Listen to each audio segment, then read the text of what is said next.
Ipinipresentar kan Radyo DCGB ang kabilugan kan mga baretang kinalap kan pinagsarong puwersa kan News Center asin Mega Force Patrol. DCGB Bareta alas 12. DCGB Bareta alas 12. Mga pinakahuling pangyayari sa Kabikolan, sa nasyon asin ibang parte kan kinaban. Ibabareta na ngunyan. DCGB Bareta alas 12. Ngunyan ang sa inyong tagapagbareta.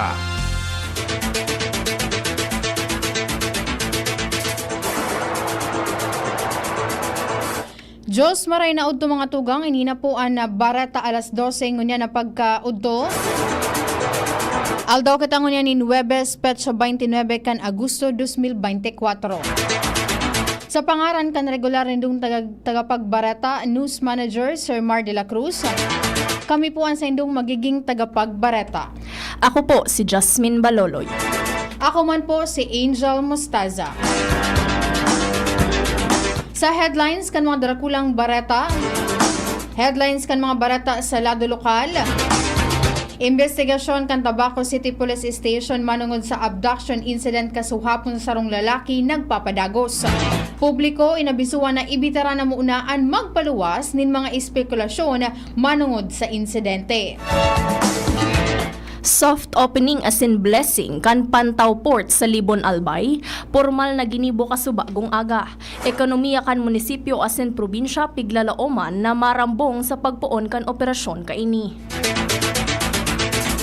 41 nga micro, small and medium enterprises sa Bicol nagpartisipar sa Bicol Coconut Trade Fair kan DTI Bicol sa Legazpi City. Regional Prosecution Office Bicol padagos ang pag-asister sa mga Bicolanong nabibiktima nin manlain-lain na pang-aabuso. Sa lado nasyonal, second contempt order kontra kay Cassandra Ong, binawi kan Quad Committee kan Kamara de Representantes. Pondo para sa pagkaon kan mga persons deprived of liberty sa New Bilibid prisons kinurap sigon kay DOJ Secretary Remulla. Extradition appeal ni dating Negros Oriental Representative Arnolfo Teves ibinasura kan Timor-Leste government. Pagpapadagos kan pagdangog kan Senado sa pinatalsik na Bamban-Tarlac Mayor Alice Guo supertado o suportado ni Senate President Chis Escudero. Sa ibang nasyon, siyam gadan sa operasyon kan Israel military sa West Bank. Baretang Sports, EJ Obiena, pahingalo ng unang-unya na taon sa anuman na torneo dahil sa spine injury. Sa detalles kan mga bareta hali sa lado lokal. Ang baretang ini hatod sa Indokan. Liver Aid Silimarine Capsule. Liver Aid. It's liver or lover, boys. Padagos pangunyan ang investigasyon kan Tabaco City Police Station manungod sa reported abduction incident sa sarong lalaki sa Barangay Cobo kasuhapon Agosto 29, 2024. Iniyan ipinahayag ni Tabaco City Police Station Chief of Police, Police Lieutenant Colonel Edmundo Cerillo Jr. matapos niyang konfirmaron ang enot nang naibareta kan DCGB News sa sarong 64 anyos na lalaki na nag-aarkila sa sarong residensya sa nasabing barangay Andinukot ni nagkaperang armadong lalaki na lunad kan sarong van poko mas o menos alas 12 nin pagkaudto kasuhapon. Ang biktima mantang nasa luwas kan sa iyang harong kan bigla na sanang pinunduhan kan color gray na van. Buminaba ang nagkaperang armadong lalaki asin pwersahan ining isinakay sa nasabing vehikulo. Sinabi ni Cerillo na sangunyan nasa pagkolekta pasindanin mga informasyon manungod sa biktima na 6 na bulan pa sanang nag-aarkila sa istaran sa nasabing barangay. Sangunyan nangapudan si Cerillo sa publiko na ibitaran mo na ang pagbilog nin mga espekulasyon manungod sa siling na pangyayari sa gud na daipan natatapos ang saindang investigasyon. Ang baretang ini hatod sa Indokan. Ginebra San Miguel, lamang ang may tapang sa One Ginebra Nation. Ginibo kasubagong aga ang soft opening, blessing asin ribbon cutting ceremony sa Pantaw Port sa munisipyo kan Libon, Albay. Ang aktibidad ang pinanginota ni Albay Governor Attorney Grex Lagman, Vice Governor Glenda Bungao, kaibahan sinda Department of Trade and Industry Bicol Regional Director Dindo Nabol, mga pamayo kan departamento sa probinsya asin munisipyo. Sa pagbubukas ka nasabing pantalan, makakatabang ini para maparambong ang ekonomiya kan probinsya asin mapakusog ang koneksyon sa mga kataraning na probinsya asin rehiyon kaibahan ang Visayas asin Mindanao. Ang baretang ini hatod sa Indukan. Aluminum hydroxide, magnesium hydroxide, Simeticon, Kremel S. Hyperbilis. Bilis. Bilis sa hyperacidity in as fast as 5 minutes. 41 mga micro, small and medium enterprises ang nagpapartisipar sa Bicol Coconut Trade Fair kan Department of Trade and Industry Bicol sa Legazpi City. Ang fair ang binuksan kasuhapon Agosto 28 na madurar sagod sa Agosto 31 kun sain ang mga MSMEs ang mapailing kan manilain na produkto ni Niyoga. Sigun sa DTI Bicol, 21 mga MSMEs ang mabida kan mga food items asin 20 naman ang mapabakal nin mga food o non-food items. Sinabi ni DTI Bicol Regional Director Dindo Nabol na ang katuyuhan kay ni iyuan matabangan ang mga saraday na negosyante sa rehiyon na may pabakal asin maipamidbid ang sa mga produkto sa mas mahiwas na merkado. 74 ng kaso na konektado sa trafficking in person ang inaisaangat kan Regional Prosecution Office Bicol poon kan taon 2022 sagod primerong quarter kan taon 2024. Ini ang pinagkumpirmar ni RPO Bicol Deputy Regional Prosecutor Jaime Calleja kung sain sa nasabing mga kaso 14 ka ini ang na-convict o nakulong, anom ang akwital, saro ang archive asin 21 na ang na-dismiss. Tinawang doon ni Calleja na ang prosecution ang may pinakadakol na kaso na may kinaaraman sa trafficking in person na may 90.54% na sinudan kan labor exploitation na igwang 9.46%. Ipapaabot ni Kapitan Glenn Naparam kan Barangay Palanog, Kamalig, Albay kan Alkalde Kaloy Baldo kaibahan ng Bureau of Fire Protection asin Kamalig Municipal Police Station ang naging insidente sa loob kan planta kan semento sa saindang barangay sa pagsasabing blanco sinda kung ano ang tunay na nangyari sa compound kan Martes, Agosto 27 kung sa insarong persona ang aligadong nasulo asin binawian nin buhay. Sigun kay Kapitan Naparam, nakadangog nin makusog na pagsabog ang sa iya mga residentes harani sa lugar. Alagad sagud sa ngunyan wara nin ipigpapaabot na formal na informasyon ang manihamiento kan planta magin ang pamilya kan biktima. Sinabi ni Naparam na bilang ama kan barangay, diretsyo na magpakondukta ng investigasyon sa mga nangyayari sa laog kan sa iyang jurisdiksyon. Masabay ang Police Regional Office 5 sa pagselebrar kan nasyon kan National Crime Prevention Week poon sa Setyembre 1 sagud 7, 2024. Ini ang ipinahayag kan kumandansya sa pangingenot ni Regional Director Police Brigadier General Andre Dizon kung sain pupunan ang mga aktibidad sa Setyembre 2, 2024 kung sain may mga nakalinyadang mga seminars, workshop asin community outreach programs na nakadisenyo para makapagtaonin edukasyon sa mga jóvenes sa rehiyon. Katuyuhan kan aktibidad na maipasabot sa indaan sa indang importanteng papel kan sosyudad, kaibahan na ang sa indang mga responsibilidad. Tinawang doon ni Dizon na ang pagpugol sa kriminalidad sa palibot ang sarong collective effort kung kaya dapat na magtarabangan ang pulisya, jóvenes asin ang komunidad. Ngunya na taon, ang nasabing selebrasyon ang may temang kabataan. Tara na sa crime prevention kaisa ka. Pigakarkulong na sa 1,400 na mga residentes hali sa munisipyo kan Gigmoto, San Andres asin Vera Catanduanes ang mabibenepisyohan kan itanaong pundo kan Department of Labor and Employment o DOLE para sa programang tulong panghanap buhay sa ating disadvantaged displaced workers o tupad program sa gobyerno probensyal kan Sorsogon. Sigun sa gobyerno probensyal kan Catanduanes, Sigun sa gobyerno probensyal kan Catanduanes, nasa 8.5 milyon pesos ang ipigtao kan ahensya sa probinsya sa pangingenot ni Gobernador Joseph Cuwa.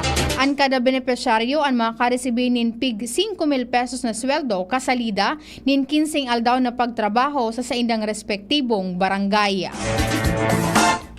Hinagad ni Catanduanes Congressman Leo Rodriguez sa Department of Agriculture o DA na dugangan ang pondo para sa industriya nin Abaca, partikular sa probinsya kan Catanduanes. Sa nangyaring budget deliberation kan 2025 national budget sa Kamara, tinawang doon ni Rodriguez na ang Catanduanes, ang Abaca capital of the Philippines, alaga day ini namamatean dahil sa saday na budget. Hinagad ni Rodriguez sa DA, tawang prioridad ang modernisasyon kan Abaca industry sa paagi kan pagtao nin mga mechanized stripping machines. Tinawang doon kan kongresista na nagugurang na ang mga abakaleros sa probinsya, kung kaya kaipuhanin modernisasyon kan Abaca stripping para tabangan ang mga ini sa indang produksyon. Yan mga tuwa ang mga detalyes kan mga bareta sa lado lokal. Masunod ang mga detalyes kan bareta sa lado nasyonal, ibang nasyon, sports asin iba pa makalis sa nagkaperang pagirumdum. Kapag nagkakaedad na, mas importante ang proper lifestyle. Jogging tayo pa! Sige nak!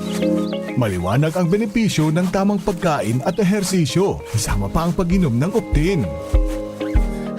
May nutrients ng lutein, vitamin C, E at zinc. Parte na ng aking daily regimen. Ganda talaga ng view dito pa. Kitang-kita.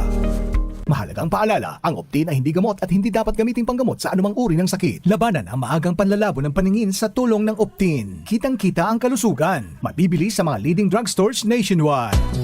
Surf! Surf Active Clean Instant Galing. Instant ang white, instant ang bango. Mula babad, instant white, instant bango. Whitens in as fast as 1.5 minutes. Based on internal technical tests on cotton after one wash, results may vary. Surf Active Clean Instant Galing. Surf Singaling ng mamahalin. Versus Brand X based on technical tests on polyester. Thank you Kong Joey Salceda. Habang sa agrikultura, turismo, infrastruktura, financial tabang medical.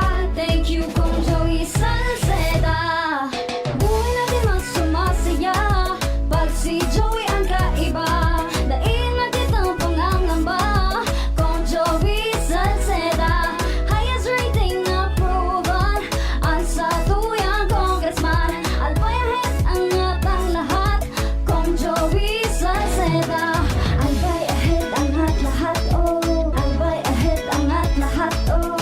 Kong Joey Salceda. SB19 here. Ano atin? Atin to, chicken McDo. Much malaki, much juicier, much crispier to. Versus previous recipe. Better chicken McDo. Atin to, chicken McDo. Parami na tayo. So in love sa chicken McDo. Para sa'yo at para sa atin. Ang better chicken McDo. Atin to, chicken McDo. Better chicken McDo. Versus previous recipe. Dried through for a McSaver Sulit Busog Chicken McDo meal, 99 pesos lang nationwide. Kayo po ba ay may katanungan sa PhilHealth? Makinig sa programang Alagang PhilHealth kasama ang PhilHealth Regional Office No. 5. Mapapakinggan tuwing Huwebes, alas 10 hanggang alas 10:30 ng umaga sa DZGB. Damang-dama ang benepisyo ng PhilHealth sa Alagang PhilHealth. May energy na. Meron ding Energy. nag-crash o nag-palpitate? Baka di yan pang everyday. Mag-Enervon helps unlock Healthy energy! na magandang araw-arawin with proper dosage, diet, and exercise. Mag-Enervon araw-araw. Unilab yan. Multivitamins is the generic name of Enervon. If symptoms persist, consult your doctor. Kaming magtutropa, laging ganado. Sa trabaho, Ganado! Sa pamilya, Ganado! At syempre, kapag good times, ganado!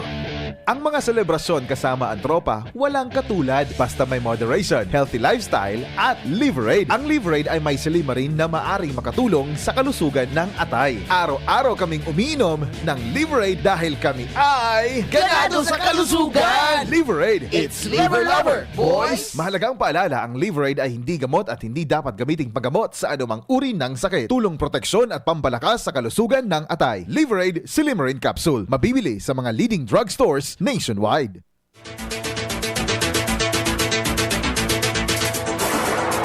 Sa pagpapadagos kan bareta alas 12. Detalyes kan mga bareta sa Lado Nasyonal.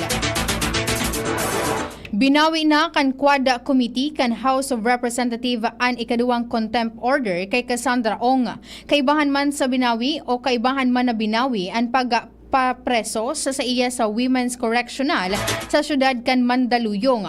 Hindi matapos na mag-uyon si Ong na pirmahan ang waiver para masirip kan Anti-Money Laundering Committee ang mga bank accounts niya. Piglinaw ni Laguna Representative Dana Fernandez na saro sa mga chairperson kan panel na mantinido man ang primerong contempt order kay Ong na magtinira sa kustudya kan House of Representative. Tinangkas naman kan panel ang contempt as in detention order laban kay Lucky South 99 document Corporate Secretary Ronilyn Baterna. Ibinulgar ni Baterna na nagtatao ininin mga cheque sa mga kliyente kan Lucky South 99 kung saan ang pinakadakulang na itao kaini ang nagakantidad nin kabangang milyon pesos.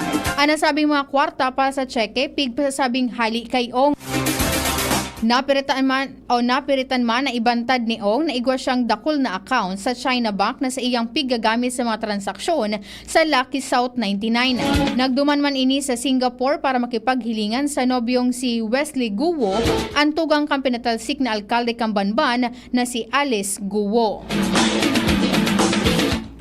Ibinulgar ni Justice Secretary Jesus Crispin Remulla ang korupsyon sa pondo para sa pagkaon kan mga preso o persons deprived of liberty sa New Bilibid Prison. Sa pagdangog, ang propwestong 2025 budget kan Department of Justice as in attached agencies, 70 pesos ang budget kada aldaw para sa pagkaon kan lambang preso. Tinauwanin doon ni Senator Nancy Binay na mas halangkaw ini sa 60 pesos na pigrekomendar kan National Economic Development Authority o NEDA.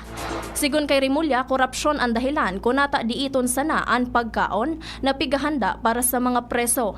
Dagdag pa ni Remulla na marswerte na kung 45 pesos ang kantidad kan pagkaon na pigtatao kada aldaw sa mga PDLs.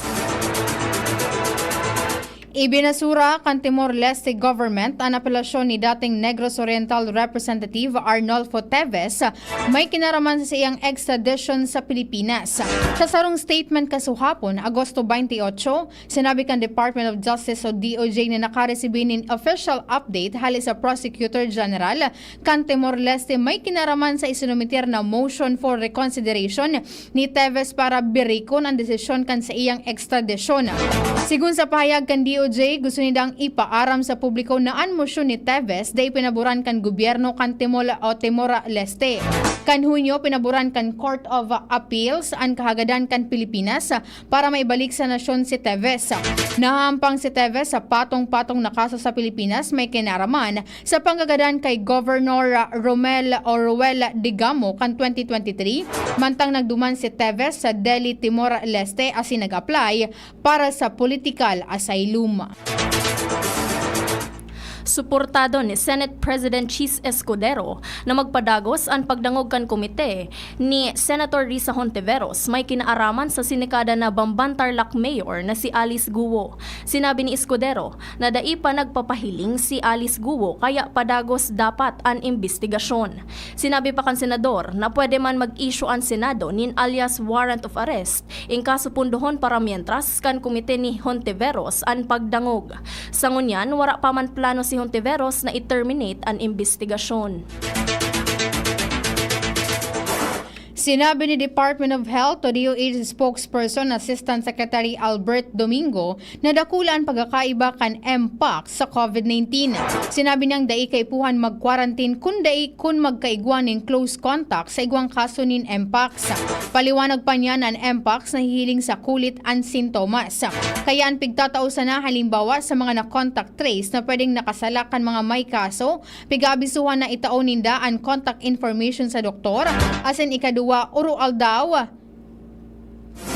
Sagod sa ika-21 aldaw, puon kan ultimo sindang magkaigwanin contact sa kulit na nagpositibo sa Mpox kay puhanan eksaminasyon ang kulit ninda. Kung wala nin sintomas, day sinda nakakaulakit.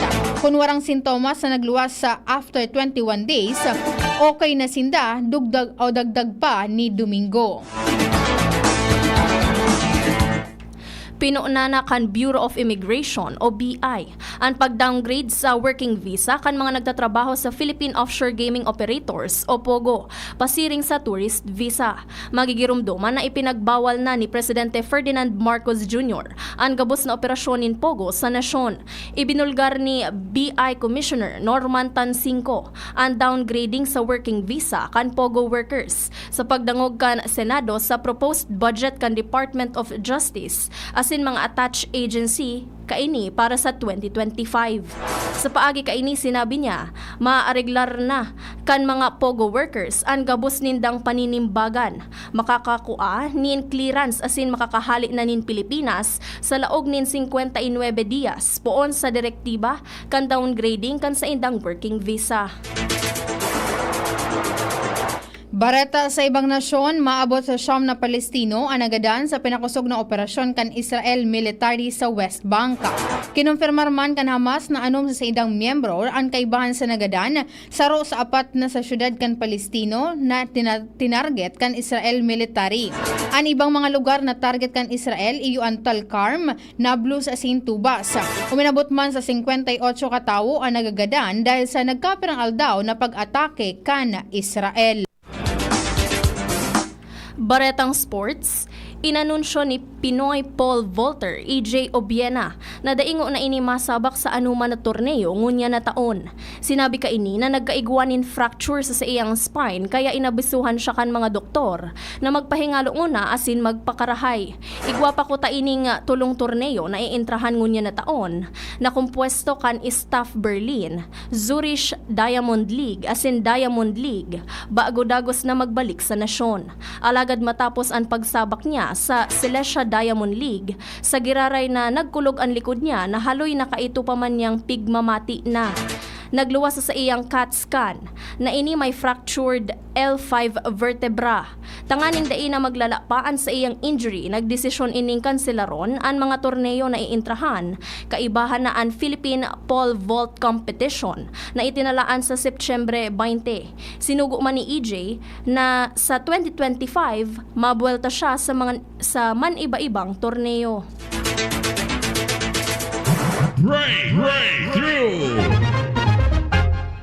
Night ko anapod sa sarong imbensyon sa pinakasalakit o pinakasadit na aircon sa bilog na kinaban. Sigun sa Hong Kong Hardware na nagdevelop kaini, ang Night ko ang pwedeng darahon sa outdoor activities, arugan camping asin iba pang travel dahil sa sadit na sukol kaini asin flexible ining install dahil sa igwanin dual hose na minataon in 18 degrees Celsius sa good 30.2 degrees Celsius na temperatura. May kakayan ining makapagtaon in lipot sa good sa 5 o 5 sa good 6 na oras. Ang Night Core ang pwedeng mabakal sa kantidad na $949. Istoryang naiiba. Sarong lola sa Ashia Hyogo Prefecture sa Japan ang nakapagrehistro nin duwang world record dahil sa iyang edad. Kinumpirmar kan Guinness World Records na si Tomiko Itooka ang record holder kan mga titulong oldest living woman as in oldest living person dahil sa iyang edad na 116. Namundag siya kan Mayo 23, 1908 sa Osaka, Japan. Nagkaigwanin apat na aki asin dakol na apo asin apo sa tuhod. Sigun sa iyang mga apo, naging makusog ang sa indang lola dahil hilig kaining mag-hiking sa Mount Niho sa Nara Prefecture. 2 beses kaining sinaka Malakat and Mount Otake.